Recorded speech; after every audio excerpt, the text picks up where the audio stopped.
Arvind Kejriwal Dubai गए थे वहाँ के लोगों से समर्थन के लिए। वो कहते हैं कि हम किसी पुरस्कार सम्मेलन में गए थे, लेकिन खबरें आ रही हैं कि वो पुरस्कार सम्मेलन नहीं, वहाँ से गलत तरीके से पैसे ले आने और जैसा कभी इल्ज़ाम लगा रहे जा रहे हैं उन पे कि ब्लैक मनी को वाइट मनी करने का वो कुछ मुंह का मामला था, उसके लिए गए थे। हकीकत सच्चाई क्या है इसमें? अगर मैं कहूं कि इससे बड़ा पॉलिटिकल टेररिस्ट हिंदुस्तान में अभी तक नहीं आया है, और जब मैं पॉलिटिकल टेररिज्म की बात करता हूं तो आप ये जान लीजिए कि कोल्ड वॉर के पहले क्या होता था कि जितनी ताकतें हैं, इंटेलिजेंस एजेंसीज हैं, जब भी वो रिजीम चेंज करना चाहती थी तो वो चेंज वो लोगों को असैसिनेशन करवा के करती थी। जैसे ईरान में और कई देशों में हुआ है, कुछ लैटिन अमेरिकन स्टेट्स में हुआ है। ये तो अब जाहिर हो चुका है खुले तौर पे जो CIA के डिक्लासिफाइड डॉक्यूमेंट्स है उस। लेकिन पिछले कोई 8-10 सालों में, और मैं 5 साल कहूंगा, डेमोक्रेसी को ही इस्तेमाल किया जा रहा है ऐसी ताकतों के द्वारा टेररिज्म के लिए। अब ये कुछ वेस्टर्न कंट्रीज है डेमोक्रेसी की बात तो करती हैं, लेकिन इलेक्शंस का सैंक्टिटी वो नहीं रखती हैं जब उनके इंटरेस्ट में नहीं होता है। मैं एक एग्जांपल आपको देता हूं यूक्रेन का। यूक्रेन में इलेक्शन हुआ, कोई एक पॉपुलर इलेक्टेड प्रेसिडेंट थे। वहां पर इसी तरीके से रेजिस्टेंस मूवमेंट चलाया गया, धरना चलाया गया, और जो लोग हैं वहां पर वो इतने हावी हो गए कि वो राष्ट्रपति, वहां की जो राष्ट्रपति का जो मकान था, ये भवन जो था, उसके अंदर वो जाके घुस गए और उन्होंने टेक ओवर कर लिया। तो आप बताइए कि डेमोक्रेसी में अगर इलेक्शंस का सैंक्टिटी नहीं रहेगा तो फिर किस चीज का सैंक्टिटी रहेगा?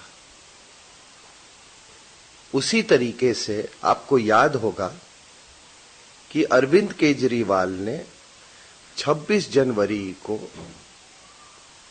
के पहले 2014 की बात कर रहा हूं मैं, उनको जो स्थान नियुक्त किया गया था उनके लिए वो था जंतर मंतर।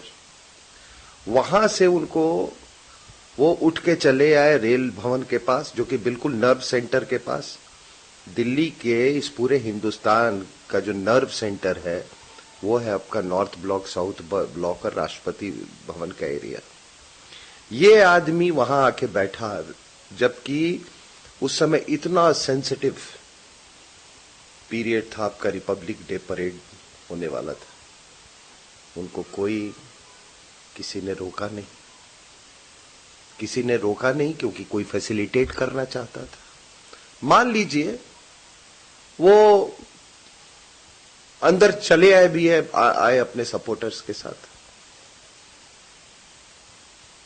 और हो सकता है कि सरकार मान लीजिए किसी मजबूरी में बहुत ज्यादा फोर्स नहीं इस्तेमाल करने का नहीं चाहती थी, लेकिन उसके बाद उनके लिए ये मैट्रेस और तकिया और ब्लैंकेट और खाना और चाय और मीडिया एक्सेस किसने फैसिलिटेट किया? कोई तो किया होगा, किसी का हुक्म हुआ होगा। और उसके बाद के हालात आपको बताते हैं। उसके बाद ये आदमी वहां से आह्वान देता है कि लाखों लाखों लोग यहां पे आ जाओ। वो लाखों लोग आके क्या करते? उसके बाद वो थ्रेट्स इशू करना शुरू कर देता है कि मैं बताऊंगा कि होम मिनिस्टर कहां बैठेगा, शिंदे कहां है, ऐसे बोला था उन्होंने कि शिंदे कहां बैठेगा। विश्वास कीजिए, मुझे ऐसा लगता था कि आगे क्या होगा मुझे भी नहीं मालूम है।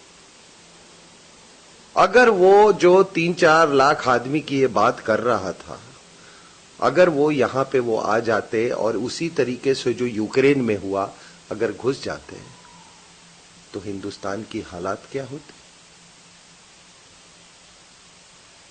तो ये आपको ये सिनेरियो क्या गारंटी है कि ये दोबारा नहीं होगा? साहब, अगर उस समय प्रेसिडेंट प्रणब मुखर्जी नहीं होते और वो अल्टीमेटम नहीं इशू करते, और उस समय के जो आर्मी चीफ ने भी कहा परेड को लेकर, उन्होंने कहा कि भाई हमारा परेड का रिहर्सल से इफेक्टिव हो रहा है, तब जाके ये आदमी वहां से उठा है। और तब यही सवाल आता है कि कौन फैसिलिटेट इसको कर रहा है। तो कोई ऐसा व्यक्ति तो नहीं है जो कि वो चाहता है कि पुरानी कांग्रेस मर जाए और ये नया कांग्रेस ये खड़ा करे। कुछ इसमें बाहरी ताकतें तो नहीं।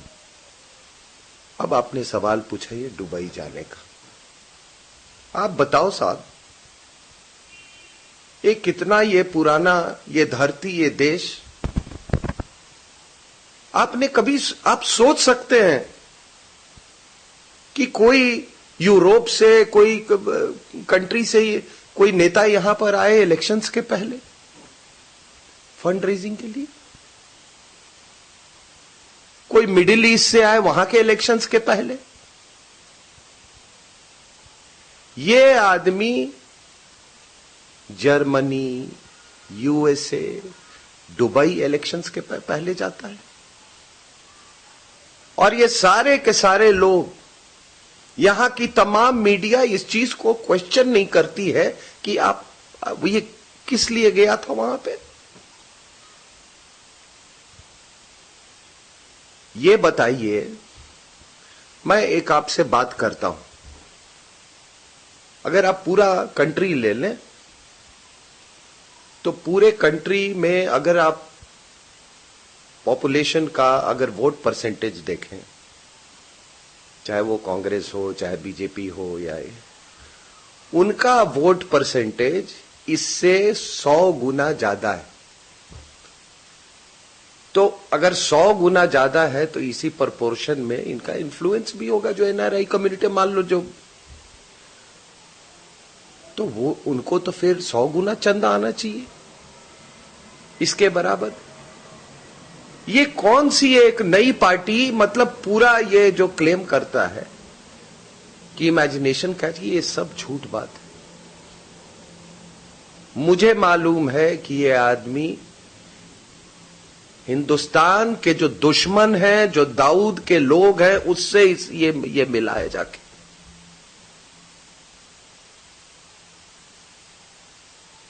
ये जो हवाला का इसका जो पूरा वो आ रहा है, आप देखिएगा, अगर सरकार इन्वेस्टिगेट करेगी अगर ठीक से, तो इसमें आईएसआई और दाऊद का पूरा लिंक्स आएगा, क्योंकि उस एरिया के वो वही किंग पिन है।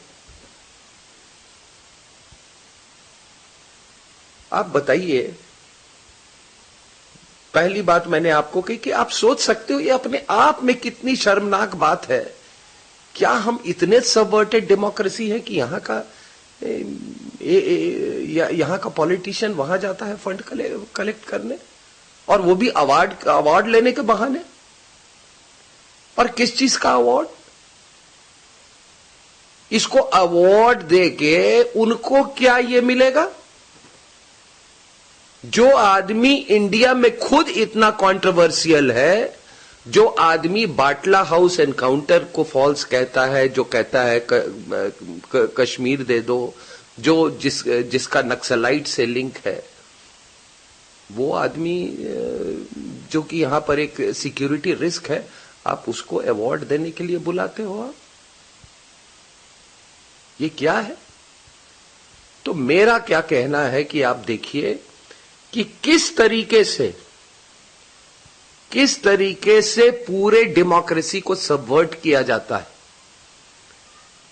आप बताओ साहब, अगर ये व्यवस्था रही तो कल अगर केजरीवाल मुख्यमंत्री बनता है तो मैं भी धरने पे जाके बैठ जाऊं कि ये कानून लाओ, नहीं तो गद्दी छोड़ो।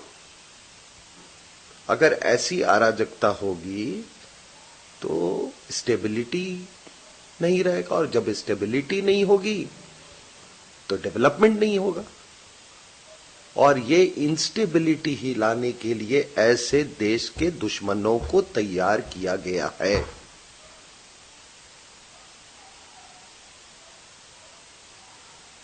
आप बताइए, मैं आपको कुछ देर पहले मैं आपको बोल रहा था, ये पुरानी कांग्रेस और को बेरी करने का, उसको गाड़ देने की बात और नई एक ऑर्गेनाइजेशन को खड़े करने का। मेरी कोई भी बात अगर गलत हो, देखिए मैं सिर्फ तथ्य बोलता हूं। अगर मेरे बात में तथ्य नहीं है तो मैं चैलेंज करता हूं कि कोई मुझे कोर्ट ले जाए।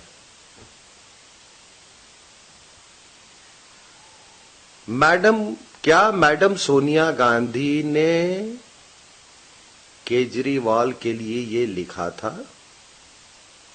कि इनका पोस्टिंग दिल्ली से नहीं होना चाहिए बाहर?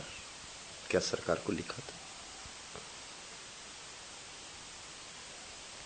क्या अरुणा रॉय जो नेशनल एडवाइजरी काउंसिल की मेंबर जो थी, क्या उनके साथ इन्होंने काम नहीं किया है? क्या उनसे दुश्मनी हो गई है उसके बाद से? क्या नेशनल एडवाइजरी काउंसिल में सारे अल्ट्रा लेफ्टिस्ट नहीं बैठे हुए थे? और क्या उन अल्ट्रा लेफ्टिस्ट से इनका लिंक नहीं था केजरीवाल का? तो ये सारी की सारी, अभी मैं आपको एक चीज बता देता हूं ये अल्ट्रा लेफ्टिस्ट का। ये अल्ट्रा लेफ्टिस्ट जो हैं आजकल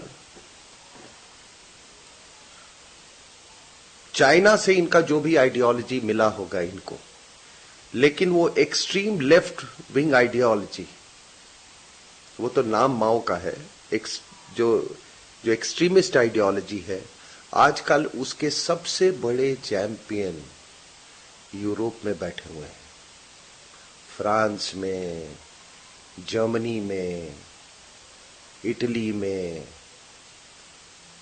और आपको याद होगा कि इटली के 2 लोग हमारे यहां टूरिस्ट में बन के आए और उन इलाकों में गए जो कि नक्सल इन्फेस्टेड एरिया था, और अपने आप को एबडक्ट करवाया उन्होंने।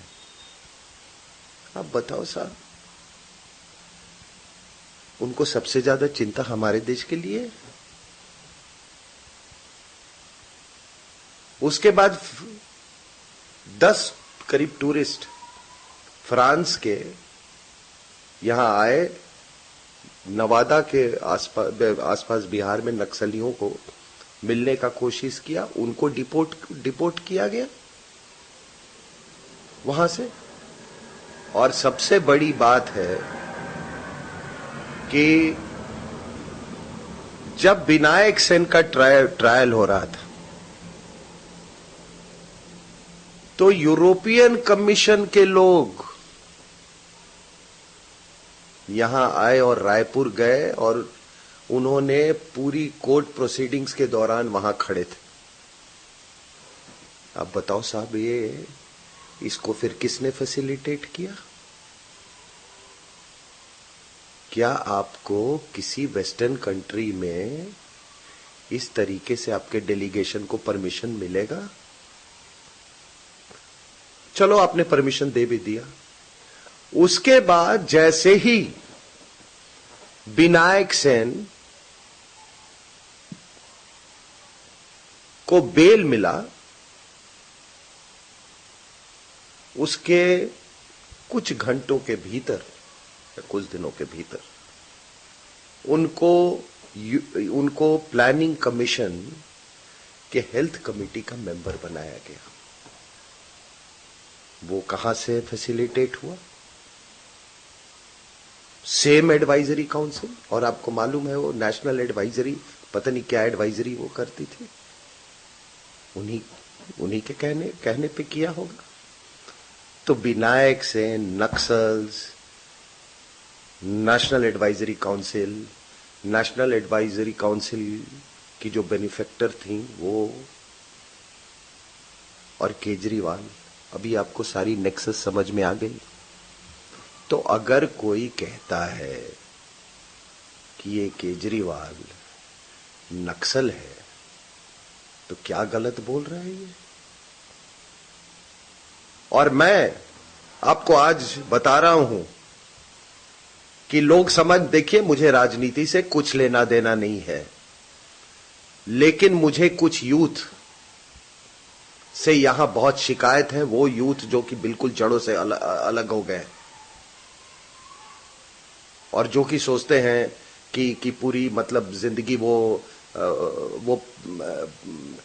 ऑफिस और ऑफिस से पब और वो वाली वो वेस्टर्न उसमें है।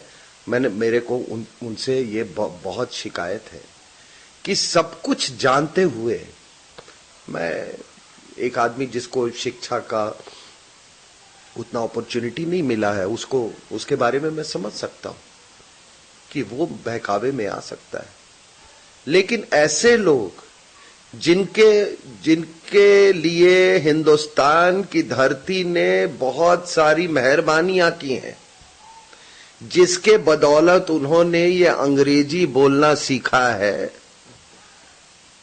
और जो कि फ्रीडम देता है कि आप पब में जाइए और आप जो कुछ भी करना है आप कीजिए, फ्रीडम है, अच्छी बात है। ये फ्रीडम और ये आइडेंटिटी का कुछ तो देश को वापस करोगे।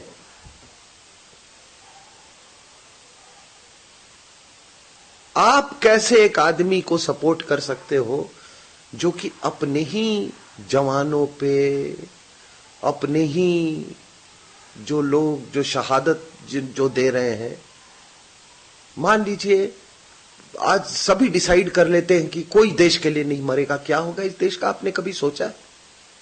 कभी बॉर्डर से फौजें उठा के देख लीजिए, कोई टेररिस्ट के साथ मुठभेड़ नहीं करेगा, फिर देखिए टेररिज्म ये सारे पब वालों के घर तक नहीं पहुंच जाते हैं। और उसकी शहादत पे, उसकी शहादत पे ये आदमी उसको बाटला हाउस एनकाउंटर को फॉल्स बोलता है। ये बोलता है कि कश्मीर दे दो।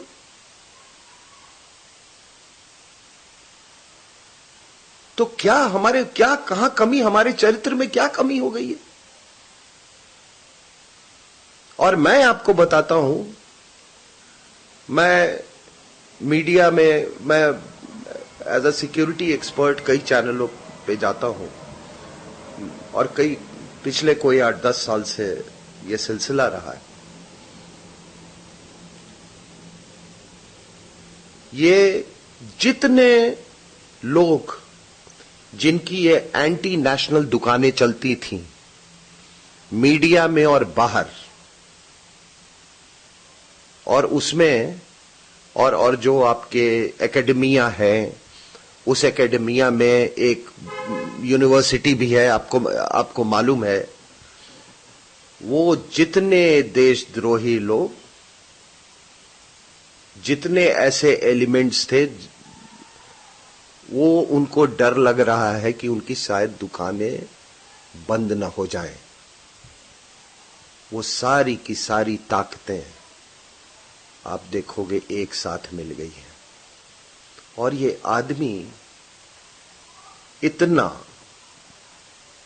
इतना गिरा हुआ है। साहब, आप एक मोहल्ले में जाते हो, एक जगह पे, स्थान पे, लोगों की भावना ये करते हो, आप कहते हो बाटला हाउस एनकाउंटर है, आपके लोग जाके इमाम बुखारी से मिलते हैं और जब भी फतवा इशू हो जाता है तो उसके बाद तो बड़ा कन्वीनियंट है कि आप बोलो कि हमको फतवे की जरूरत नहीं है। यार इतना तो बेवकूफ मत बनाओ। उसने फतवा दिया और उसका इफेक्ट क्या होगा और आपके कहने का कितना इफेक्ट होगा, हम लोग ये समझते हैं। अभी चर्च पे जो हमला हुआ और अरविंद केजरीवाल अपने चुनाव के अंतिम दिन इसमें उनके साथ में कई लोग इसके विरोध में क्रिश्चियन ऐसा लोगों ने आवाज उठाया, इसका क्या कुछ लिंक है? देखिए, ये सब कॉमन सेंस की बात है और मैं बड़ा क्लोजली फॉलो कर रहा हूं ये जितने चर्च पे सो कॉल्ड हमले हुए। अगर कोई धार्मिक द्वेष या उन्माद से कोई इस तरह की घटना की गई होती तो सभी में जो लेवल ऑफ डैमेज होता है वो बहुत ज्यादा होता है या सिग्निफिकेंट होता है, क्योंकि वो उन्माद का तरीका ही वही होता है। लोग जब उन्माद में आ जाते हैं तो उनको अच्छे और बुरे का वो डिस्क्रिमिनेट करने का वो जो सेंस होता है वो खत्म हो जाता है। लेकिन यहां पे कोई दो आदमी आए, मोटरसाइकिल पर एक पत्थर फेंका, तो क्या भाई चोरी हो गई? इसका मतलब ये बड़ा केयरफुली ऑर्केस्ट्रेट किया जा रहा था ताकि इलेक्शंस में इसका किसी को फायदा पहुंचे और ताकि वेस्टर्न कंट्रीज से जो डोनेशन है वो बढ़ जाए। और मैं बता रहा हूं, मेरी खबर ये है कि उसके बाद से डोनेशन, मतलब जैसे वो पंडोरा बॉक्स खुल गया है जब से ये घटना हुई है। अब ये घटना होती है तो यहां के अमेरिकन एम्बेसडर सीधे ओबामा को बात करते हैं। और एक और महिला है एनजीओ की जो आप लोग सबको मालूम है, गुजरात बेस्ड महिला है। हाँ, वो ओबामा की खास वो है, खास एडवाइजर। और एक राष्ट्रपति जो कि वर्ल्ड का लोग जो कहते हैं कि मोस्ट पावरफुल फिगर है, जिसका मतलब जिसके अंदर लाखों डोमेस्टिक इश्यूज हों, जो कि आईएसआईएस से परेशान है, अफगानिस्तान में से परेशान है, यूक्रेन से लेकर परेशान है, उस आदमी को इतना समय मिल गया अध्ययन करने के लिए कि यहां पर चर्च पे क्या हो रहा है। तो ये देखो, मैंने कहा ये सारा पॉलिटिकल टेररिज्म है। ऐसे लोगों को तैयार करके आपके डेमोक्रेटिक सिस्टम में घुसा देंगे। ये हमेशा यही करता रहेगा कि हम तो जी धरना दे रही है, मेरा हक है। अरे तुम्हारा हक है, कुछ ड्यूटी भी तो है इस देश के लिए। कि क्या तुम्हारा ड्यूटी है केवल ये बाहर से ये पैसे लेके अपने देश को तबाह करने के लिए? ये तो मफलर के पीछे ये आदमी रावण है, रावण। ये देश की जनता इस चीज को क्यों नहीं समझ रही है? और हकीकत आएगी, इस देश को हकीकत मालूम होगा, लेकिन शायद तब तक हमको अपने आप पर माफ करने का भी वक्त नहीं मिलेगा। आज साहब एक इलेक्शन हुआ है इंडिया में। सारी ताकतें इंडियन इलेक्शंस का मिसाल देती हैं।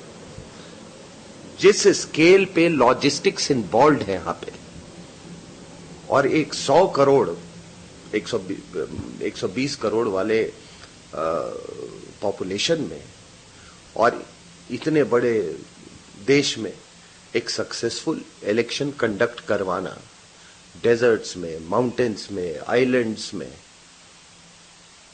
ये अपने आप में एक बहुत बड़ा अचीवमेंट है। वो इलेक्शन होने के बाद आप यही सोचते हो ना कि ठीक है, अब एक नई सरकार आई है, उस सरकार को पूरा मौका दिया जाएगा काम करने के लिए। 5 साल तक काम करेंगे। अगर वो 5 साल तक उन्होंने काम ने जो भी किया उन्होंने, तो उनको फिर उसका खामियाजा भुगतना होगा। लेकिन आज आप हकीकत में क्या हो रहा है? आज हकीकत में ये हो रहा है कि इस आदमी ने एक दिल्ली जैसा स्टेट, जिसको फुल स्टेटहुड भी नहीं है, उसका एक सबवर्टेड पॉलिटिशियन पूरे हिंदुस्तान पे हावी हो गया है, क्योंकि सारी आपकी मीडिया यहां पर है, यहां का सिंबॉलिज्म बहुत हाई है।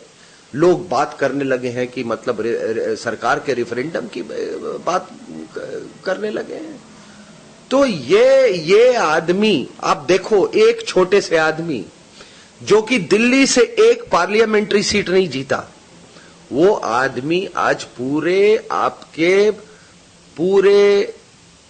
गवर्नमेंट को, पूरे आपकी व्यवस्था को, पूरे पार्लियामेंट्री डेमोक्रेसी को वो हॉस्टेज उसने बनाया हुआ है।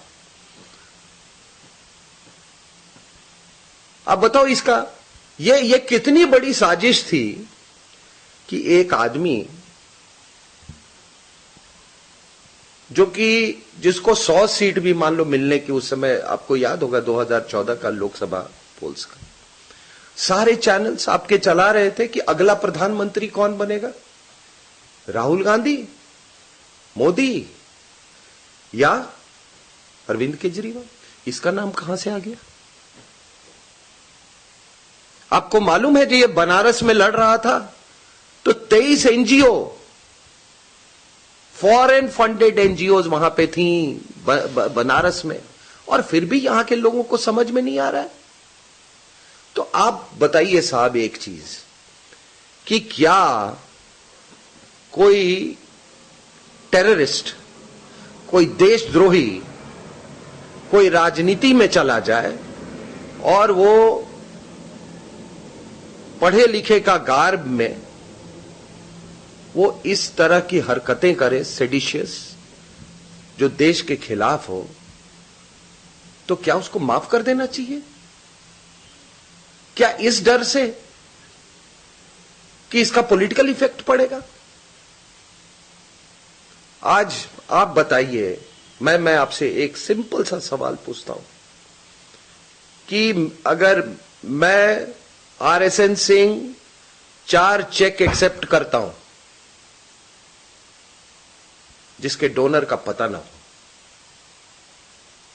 क्या मुझे इनकम टैक्स डिपार्टमेंट मुझे छोड़ेगी? क्या मेरे खिलाफ इन्वेस्टिगेशन होगा कि नहीं होगा? तो मैं तो आम आदमी हूं। उस आदमी को, जो अपने को आम आदमी बना बोलता है, वो पॉलिटिशियन बन गया तो उसको वो कुछ भी कर सकता है, वो कुछ भी कर सकता है।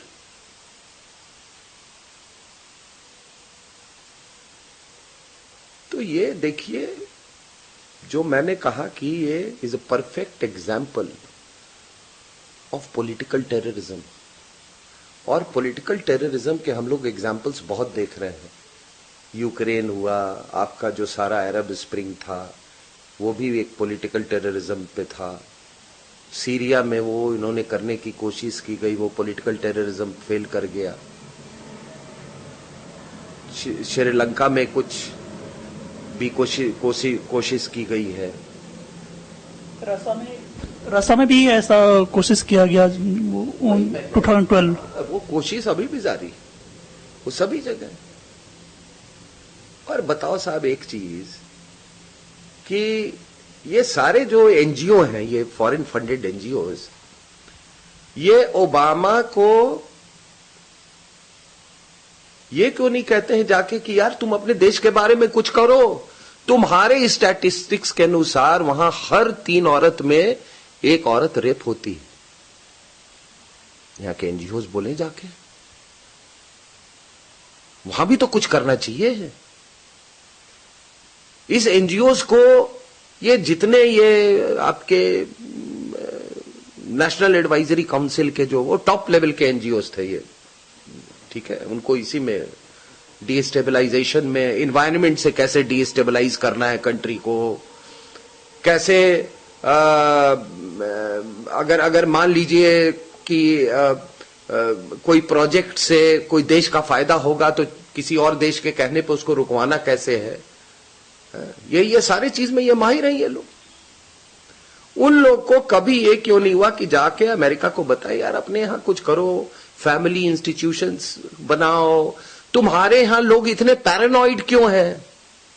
कैसे संस्कार बन गए तुम्हारे यहां वैल्यूज कि तुम एक बच्चे को भी उठा के उसको प्यार नहीं कर सकते हो? और जहां पे rape of stepdaughters by stepfathers जो कि रैम्पेंट है, उसके बारे में ये लोग क्यों नहीं सोचते हैं यहां के एनजीओज? जिससे तुम पैसा लेते हो, अरे उसको भी तो कुछ बोलो। तुम यूरोपियंस को भी बोलो क्या कारण है तुम्हारे यहां इतनी औरतें और इतने लोग आईएसआईएस को ज्वाइन कर रहे हैं, उनको भी तो सीख दो। ये क्या मानसिकता है सर? ये क्या मानसिकता है?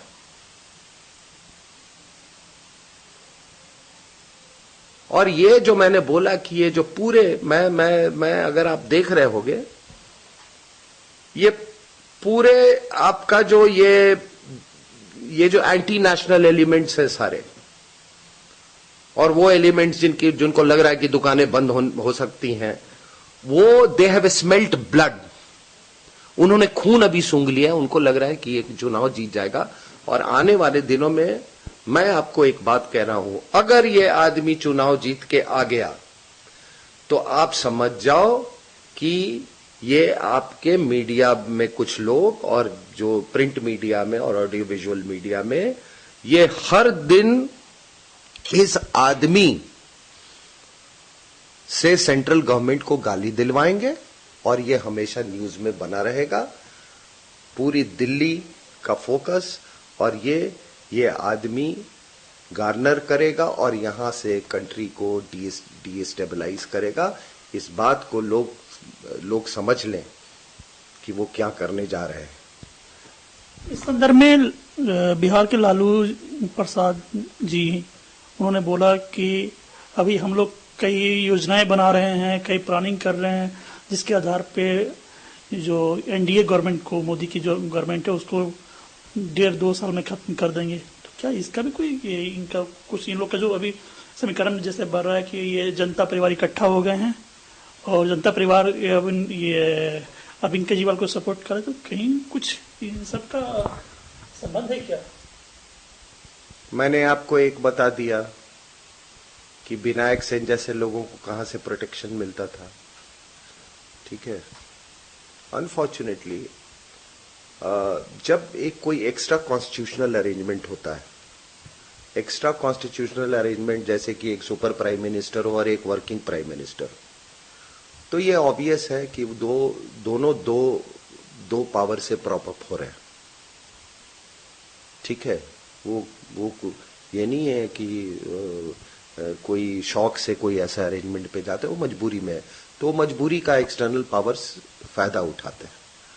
तो उसमें आप देखो तो एक सेंटर था जो कि बोलता था कि नक्सलिज्म देश का सबसे बड़ा खतरा है, और उनके ऊपर वाला जो सेगमेंट जो था वो बढ़ावा दे रहा था नक्सलिज्म को।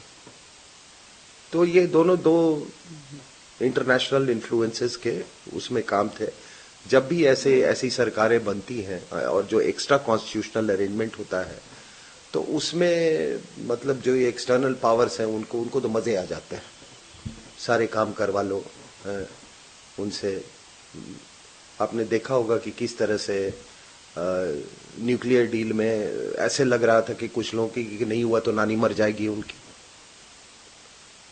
और कुछ लोग उसके जो खिलाफ थे उनको एक देश के एम्बेसडर ने जाके उनको बोला कि ऐसा मत कीजिए, आपको हमने ऑयल फॉर फूड स्कैम में बचा दिया था, लेकिन बहुत दिन तक हम चुप नहीं रह पाएंगे। हो गया। मैं डील के क्या है खिलाफ में अच्छा है वो उस पर मैं जा ही नहीं रहा हूं, लेकिन मैं अपना ड्यूटी समझता हूं कि अब देश के लोगों को ये चीजें बताने की। अभी एक स्टेबल सरकार बनी है, ऐसे मतलब उसको तुम सब आप कह रहे थे सबोटाज, हाँ वो तो होगा। कितनी ताकतें हैं, वो दुबई जहां केजरीवाल वहां पे ताकतें हैं, दुबई में पूरा हवाला, पूरा आईएसआई ऑपरेशन हवाला दाऊद वहां से ऑपरेट करता है। जर्मनी, आपको मैंने बोला 2012 में जो ये जो अल्ट्रा लेफ्टिस्ट का जो इंटरनेशनल कॉन्फ्रेंस वो हैम्बर्ग में हुआ था जर्मनी में, और उसमें इंडिया के माओइज्म को रोल मॉडल बताया गया था। तो ये केजरीवाल साहब, आप समझ गए जर्मनी क्यों जाते हैं। अमेरिका में मैं एक बार पढ़ रहा था, ये कोई लेक्चर टूर पे गया था साहब। मैं इस आदमी को बहुत क्लोजली ऑब्जर्व करता हूं। ये सुपर कॉनमैन हो सकता है लेकिन ये इंटेलेक्चुअल नहीं है। क्या लेक्चर देगा जाके अमेरिका में, आप बताओ। आपने इस आदमी से कभी कोई इंटेलेक्ट या ब्रिलियंस की बात देखी है इसमें? और आप बताइए कि सबसे ज्यादा फुर्सत लोग अमेरिका में ही है, इंडिया में नहीं है इसका लेक्चर सुनने के लिए। तो ये इस तरीके से मत सबवर्ट होने दीजिए आप लोग डेमोक्रेसी से। मैं कोई राजनीति की बात नहीं कर रहा हूं, लेकिन जब राजनीति टेरर का काम करने लगे तो मेरे जैसे लोग अगर चुप बैठ जाएं तो हम देश के साथ हम बहुत बड़ा गद्दारी कर रहे हैं, जिसको मैं पॉलिटिकल टेररिज्म बोलता हूं। और स्पेशली मुझे देखिए, अब आप कहेंगे एक पॉलिटिशियन, आप 2-3 नाम लिया आपने, 26 से 11 हुआ। आप बताइए सर, मैं 2-3 सवाल आपसे पूछता हूं।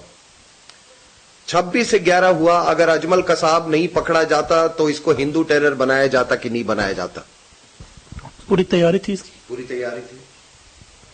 क्या 26 से 11 के बाद कोई मुख्यमंत्री, क्या 26 से 11 के बाद कोई मुख्यमंत्री जिनका बॉर्डर नहीं है पाकिस्तान से, वो पाकिस्तान गए थे कि नहीं गए थे? इमेज और वीडियो दोनों उपलब्ध है। ठीक है। क्या एक पॉलिटिशियन अपने चुनाव में ओसामा बिन लादेन का लुक लाइक लेके घूम रहा था कि नहीं? ये सच है। ये 2013 के चुनाव में नहीं, उसके पहले, आप उसके पहले देख लीजिए, उसको लेके घूमते थे। आप तभी जब लेके घूमेंगे ना जब आपको ये मिलेगा कि ये इसका मुझे फेवरेबल रिस्पांस होगा, मुझे इलेक्टोरल फायदा होगा। तो साहब, मैं ये नहीं कहता हूं आपके यहां जो भी इंडिजिनस इज्म हो, इंडिजिनस इज्म की मैं बात कर रहा हूं। ये सारे इज्म, ये कम्युनिज्म, सोशलिज्म, ये सारे फॉरेन के ये हैं इज्म्स हैं, जो यहां मिट्टी से निकली हुई जो इज्म है।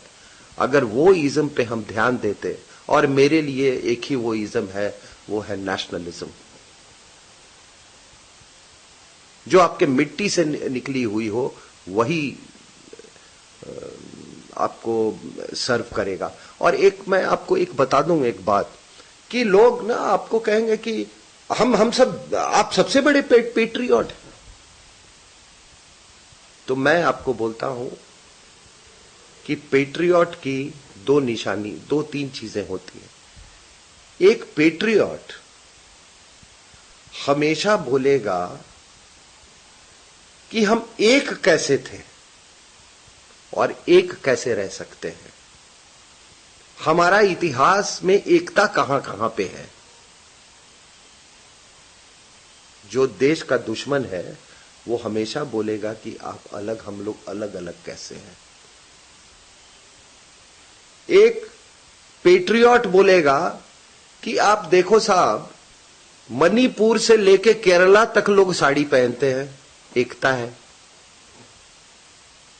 जम्मू से शुरू करो और केरला तक पहुंचो तो दाल है, वो दाल सांभर बन जाता है, एकता है। सारी भाषाएं जो हैं, अगर आप ध्यान से सुनो तो स्टेट्स की वो समझने में दिक्कत नहीं होती। लेकिन एक एंटी नेशनल बोलेगा, अरे इंडिया तो बहुत डाइवर्स कंट्री है। एक पेट्रियट हमेशा बोलेगा कि आप अगर आत्मनिर्भर होना चाहते हो तो आप इंडिजिनस कैपेबिलिटी पे फोकस करो। एक एंटी नेशनल है, वो हमेशा बाहर से खरीदने की बात करेगा। तो ये कह देना कि आप ही सोचते हैं कि आप पैट्रियटिज्म है, आप अपना पैट्रियटिज्म, वो सब अंग्रेजी बोलते हैं, अपने स्लीव पे मत रखिए, मैं तो स्लीव पे लेके चलता हूं। तो जब देश का नेता, जो नेता बनना चाहता है, वो जब फॉरेन कंट्रीज में वो जा रहा है आपके इंडिजिनस डेमोक्रेसी को इन्फ्लुएंस करने के लिए, तो वो राष्ट्रवादी है या एंटी नेशनल है? ये जवाब हमारे हिंदुस्तान के लोगों को देना होगा।